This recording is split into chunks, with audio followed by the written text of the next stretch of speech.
मंदिर हो, मस्जिद हो, गुरुद्वारा हो या अनेक कोई भी धार्मिक स्थल हो, कोरोना वायरस का सब जगह संक्रमण फैला हुआ है। उत्तर प्रदेश की राजधानी लखनऊ में इस कोरोना संक्रमण के बीच में एक नई बात ये देखने को मिली। एक महिला जो मुस्लिम कम्युनिटी से होने के बावजूद कहीं ना कहीं बाहर निकलकर उस बुर्के में सब जगह जाकर सैनिटाइजेशन की प्रक्रिया कर रही है। वो कोई एक स्पेसिफिक जगह नहीं है, वो हिंदू के मंदिर जाती हैं, मुस्लिम के मस्जिद जाती हैं और सिख के गुरुद्वारा जाती हैं। उनसे खुद बात करते हैं, पूछते हैं किस तरीके का इनका ये एक्सपीरियंस है। तो क्या नाम है आपका? सैयद उज़्मा परवीन नाम है मेरा। तो उज़्मा जी, ये बताइए कि हमने देखा है कि आप बैग 16 लीटर का एक टांगे हुए हैं, टैंक है, उसके बाद कर रही हैं। क्या पर्पज़ है आपका और क्या आप जिस तरह से देख रहे हैं आप कि कोरोना वायरस कितनी तेज़ी से बढ़ रहा है, संक्रमण बहुत तेज़ी से बढ़ रहा है और लाशों के उठने की खबर हर तरफ से आ रही है कि इस वक्त हर एक को इस कोरोना वायरस में साथ देना है, कंधे से कंधा मिलाकर चलना है। जैसे कि आपको कॉलर ट्यून में सुनाई देता है कि पुलिस प्रशासन, डॉक्टर्स और कर्मचारी के साथ कंधे से कंधा मिलाएं, उनका सम्मान करें। तो मतलब सम्मान के साथ हमें लगता है एक सामाजिक कार्यकर्ता को, वो लड़की हो या लड़का हो, उसको ये काम करना चाहिए। क्योंकि अगर इस वक्त भी हम एक प्लेटफॉर्म पर आके खड़े नहीं हुए, जिस हिसाब से आपदा फैली, बीमारी फैली है, तो मेरे ख़्याल से ये बहुत अच्छा मौका है कि हम सब मिलकर किसी भी मतलब उसको ना वो करके सिर्फ ये कि एक अपने बारे में सोचे, बल्कि सब इंसानियत के बारे में सोचे। वो चाहे मंदिर हो, मस्जिद हो, गुरुद्वारा हो, चर्च हो, हमें सभी जगह हम जाते हैं सैनिटाइज़ करने। हर उस गली में सैनिटाइज़ करते हैं जहाँ पर नगर निगम की टीम नहीं पहुँच सकती है, समर्थ है, उनकी गाड़ियाँ नहीं पहुँच सकती क्योंकि वो पहले से इतना कार्य कर रहे हैं। तो उनके कुछ बोझ को कम करने के लिए मैंने एक ये मुहिम उज़्मा जी, आपने क्या सोचा था जब, क्योंकि आपका परिवार भी है, कितने लोग फैमिली में आपके, क्या करते हैं? तो मेरे फैमिली पूरी जॉइंट फैमिली है। बच्चे हैं मेरे 2 छोटे छोटे, एक 1 ईयर का है और एक 4 ईयर का है। तो इस वजह से थोड़ी सी दिक्कतें यह आती हैं, मुझे मॉर्निंग से आना पड़ता है। मैं 4 बजे से आती हूँ और 8-9 बजे तक मैं सैनिटाइज़ करती हूँ, फिर मैं फैमिली को जाकर देखती हूँ, फिर अपना बच्चों को खाना पिलाना करना, जॉइंट फैमिली देखना। फिर उसके बाद मेरा जो काम है वो गरीबों में राशन तकसीम करना, उन भूखों को खाना खिलाना। तो ये हमें लगता है हर एक को ये काम करना चाहिए, इस मुहिम को उठा लेना चाहिए। क्योंकि जिस हिसाब से देखने को आपको मिल रहा है कोरोना वायरस के संक्रमित इलाके, वो गलियां जहां पर नहीं पहुंच सकते हैं, लोहे की जगहों पर ज़्यादा संक्रमित है ये कोरोना वायरस, तो उससे लड़ने के लिए किसी न किसी को पहले उठ खड़ा होना होगा। तो आपके परिवार में लोगों ने आपको रोका होगा करने के लिए, उसके बाद आपने कैसे उनसे फाइट करके आगे आई और समाज के लिए? तो इस तरह से मेरे घर वालों ने मुझे रोका कि लड़कियों का मतलब ये क्या काम है, लड़कियों का काम नहीं है ये, थोड़ा सा बोला। लेकिन और भी मुझे मेरे शौहर ने हौसला दिया और मेरे घर वालों से रिलेटेड हमारी माँ ने हौसला दिया हमको कि नहीं, लड़कियां भी कर सकती हैं, ये ऐसा नहीं है सिर्फ लड़कों की जिम्मेदारी नहीं, लड़कियां भी ये काम करें।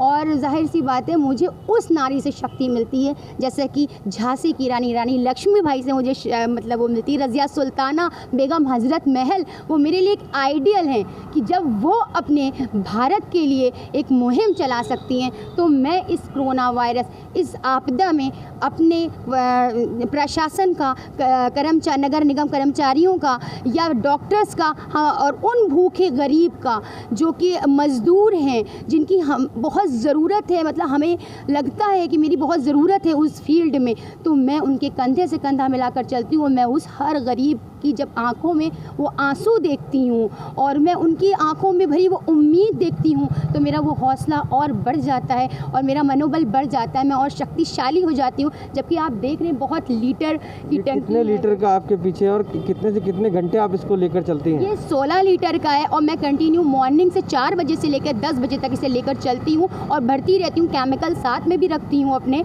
बाकी मतलब मेरा काम ये रहता है। जो आपका एक्सपेंस है, खर्चा है, वो कैसे करती? क्योंकि आप सरकार से तो कोई मदद लेते नहीं, तो जी। कैसे एक्सपेक्ट? जिस तरह से मैंने अपने बच्चों की एजुकेशन के लिए कुछ पैसा सेविंग कर रखा था आगे आने वाले वक्तों में, तो मैंने इस वक्त जब देखा कोरोना वायरस महामारी फैली हुई है, तो मैंने सोचा कि पहले जान बचे इंसान की, एजुकेशन तो हम फिर सेविंग कर लेंगे। तो पहले तो हमारा फ़र्ज़ जो बनता है इंसानियत के प्रति वो यही बनता है कि हम इंसान का साथ दें, क्योंकि इंसान तो वो हर जगह जन्म लेते हैं पर इंसानियत वो कहीं कहीं जन्म लेती है। आप लोगों के पास जाती हैं, लोगों की क्या प्रतिक्रिया रहती है आपसे बात करते समय? क्या वो कहते हैं आपसे, क्योंकि आपको लोग बुलाते भी होंगे कि हमारी सैनिटाइज कर दीजिए, या कुछ और भी कहते होंगे, कैसा प्रतिक्रिया रहती है? देखिए, बहुत से लोगों ने तो कुछ ऐसे अल्फाज कहे तो मुझे बहुत तकलीफ़ हुई कि मतलब ये सैनिटाइज़ करना एक लड़की के लिए बड़ा। तो मैंने ये उनको ये जवाब है मेरा कि देखिए, हर वो लड़की, हर वो महिला जो अपने समाज के प्रति अपना कर्तव्य समझती है, वो उसको ये आगे आना चाहिए, हर इस फील्ड में आना चाहिए और कंधे से कंधा मिला के इस वक्त भारत के साथ, भारत के हर नागरिक, औरत के साथ कंधे से कंधा मिलाकर चलना चाहिए और अपने इस मुहिम को पूरा करना चाहिए। आप कब से ये कर रही हैं, कितना समय हो गया? जब से लॉकडाउन स्टार्ट हुआ है, लॉकडाउन तो उस वक्त से हम ये काम कर रहे हैं। जैसा कि आपको पता है कि जिस दिन लॉकडाउन हुआ था उस दिन सबसे पहला मेरा कार्य जो था, जो मज़दूर पैदल आए थे दिल्ली से, मेरठ से, तो मैंने उनके लिए खाना बना के मैं जब ले गई और मैंने उनको दिया, तो वो एक उनकी आंखों में एक आंसू थे कि मतलब मेरी बहन मेरे लिए खाना बना के लाई। जब मुझे वो आंसू दिखे और मुझे उनका चेहरा दिखा, उस दिन से मेरा मनोबल बढ़ता गया और आज लॉकडाउन 4 चल रहा है और मेरा मनोबल कम नहीं हुआ बल्कि बढ़ता गया, क्योंकि लोगों ने मुझे मेरा मनोबल बढ़ाया है